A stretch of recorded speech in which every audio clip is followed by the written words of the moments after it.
Guys আজকে এসেছি আমরা ফুটবল টুর্নামেন্ট খেলতে।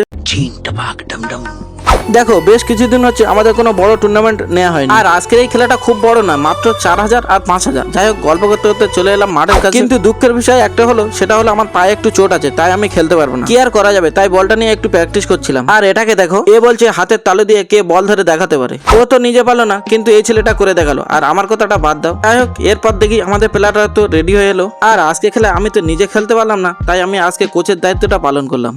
এরপর আমরা মাঠের মধ্যে প্রবেশ করলাম এবং ওখানে কিছু আলোচনা করলাম।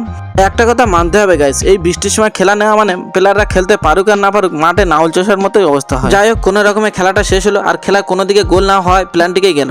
আর এটা দেখো গাইস, এটা আমাদের প্ল্যান সেভের ভিডিও। এই খেলা আমরা দুটো গোল করেছিলাম এবং দুটো সেভও দিয়েছিলাম, তাই আমাদের দর্শকের অবস্থাটা দেখেছো। যাই হোক, এরপর আমরা ফাইনাল খেলতে নামলাম এবং ফাইনাল খেলে আমরা ব্রাজিলের জার্সিও উপহার পেয়েছিলাম। এরপর আর কোনো ভিডিও করা হয়নি, আর তার কারণটা হলো সন্ধ্যা হয়ে গেছিল আর আমরা হয়েছিলাম রানার্স।